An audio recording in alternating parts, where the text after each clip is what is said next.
Ka-Express, official ng kompleto ang Final 12 ng Gilas Pilipinas para sa 33rd SEA Games at kabilang dito sina Robert Bolick at Bobby Ray Parks Jr. Dalawang guards na agad nagpapataas ng ceiling ng team pagdating sa tempo, playmaking at clutch scoring. Ang pagpili kina Bolick at Parks ay malinaw na tactical na hinahanap ni Coach Norman Black, ang kombinasyon ng ball control, shot creation at two-way intensity para dominahin ang court sa short format tournament gaya ng SEA Games.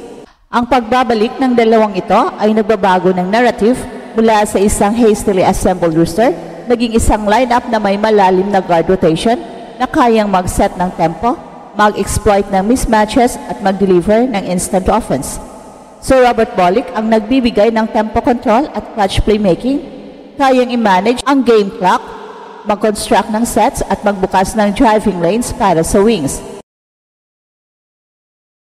Si Ray Parks naman ang two-way force, scorer, defender at finisher na may kakayahang mag-dominate sa transition at magbigay ng physical presence kahit sa perimeter. Strategically, ang advantage ng malakas na guard lineup ay malinaw sa SEA Games format kung saan mabilis ang possessions at sunod-sunod ang laro. Ang team na may pinakamabilis na guards na kayang mag-score at mag-defend ang madalas na nakakauwi sa medal.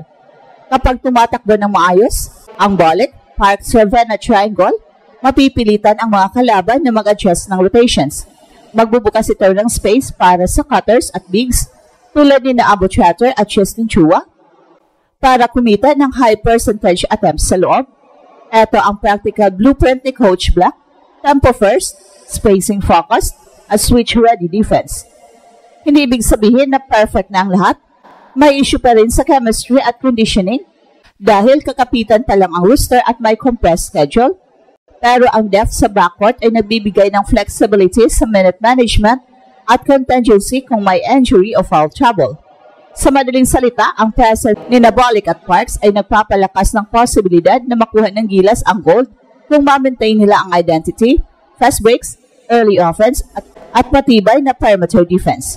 Bottom line, ang Gilas guard core ngayon sa SEA Games ay isa sa pinakamakapangyarihan sa rehiyon.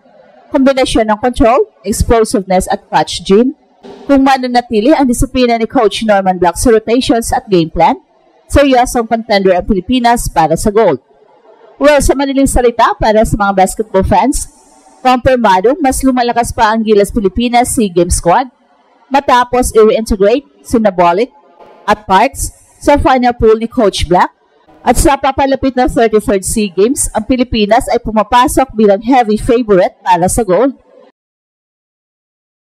Dahil sa kombinasyong bilis, shooting at two-way guard dominance, isang blueprint na matagal nang ginagamit ni Coach Black sa mga championship caliber teams.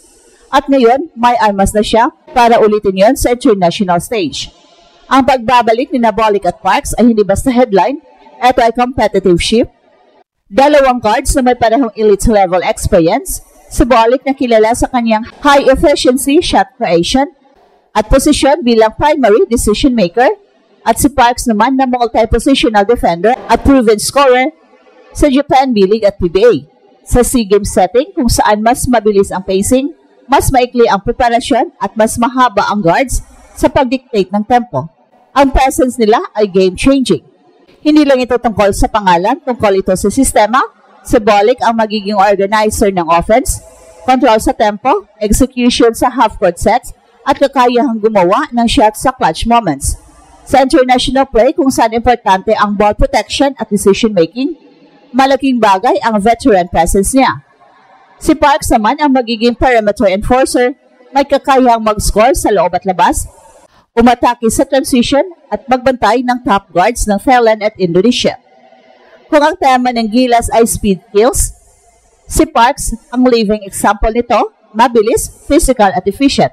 Kapag pinagsama ang dalawang ito sa co-rotation kasama sina Ferdy Ravenna at Matthew Wright, magkakaroon ng Gilas ng 4 na guard swings na kayang mag-run and gun, mag-switch sa depensa at mag-threat mula sa labas. Ito ang mismong dahilan kung bakit sinasabing sure gold contender ang Pilipinas dahil ang strength ng team ay nakatutok sa pinaka-importanting position group sa modern basketball, the guard line. At dagdag pa rito, ang sistema ni Coach Black ay historically umaasa sa disciplined spacing, fast-paced offense, at matibay na perimeter defense. Sa lineup na ito, maaaring ibalik ni Coach Black ang estilo na nagbigay sa kanya ng success noon sa Ateneo Dynasty years at Meralco breakthrough season. Controlled aggression, smart reads at elite guard responsibility. Ang mga big men tulad ni Abo Trotter o Justin Chua ay mas magkakaroon ng opportunities dahil bubukas ang loob ng court kapag pinupersa ng guard na umatake ang depensa. Kung titingnan ang landscape sa SEA Games, ang pinakamalaking kalaban ng Gilas ay Thailand na kilala sa kanilang shooters at Indonesia na may naturalized reinforcement. Pero dito lumalabas ang advantage ng Pilipinas. Mas mabilis tayo, mas malawak ang guard depth at mas mataas ang collective IQ ng lineup. Sa short tournament format, ang team na may pinakamatatag na guard rotation ang karaniwang humahawak ng momentum mula simula hanggang dulo. At sa ngayon, walang bansa sa Southeast Asia ang may equivalent na combination ni Nabolic, Parks, Ravenna, Wright. Sa lahat ng indikasyon, papasok ang Gilas sa SEA Games bilang gold medal favorite at ang guard lineup ang pinakamalakas na dahilan kung bakit. At makikita natin ang strategic implications sa pagbabalik ni Nabolic at Ray Parks. At makikita natin ang strategic implications at kung bakit tinatawag na sure gold contender ang Gilas ngayong taon. Sa modernong international basketball, guards ang bumubuo ng identity sa isang kupunan. At sa kaso ng Gilas, si Coach Norman Black, nakuha na niya ang pinakamahalagang elemento, control, bilis at two-way firepower sa backcourt. Una sa lahat, ang integration ni Bolic at Parks ay nagbabago ng pacing ng buong team. Si Bolic ay hindi lang scorer, siya ang quintessential system guard na kayang magdala ng bola sa pressure situations, kayang i-settle down ang offense kapag chaotic ang laro, at kayang mag-deliver ng puntos kapag kinailangan. At dahil dito, nagkakaroon ng mas predictable rhythm ang Gilas, isang bagay na napakahalaga sa SEA Games kung saan back-to-back ang games at maliit ang margin for error. Kapag kontrolado mo ang tempo, kontrolado mo ang tournament. Si Parks naman ang nagdadala ng elemento na kulang sa ilang SEA Games lineup ng Pilipinas noong nakarang edition, physicality at defensive versatility sa perimeter.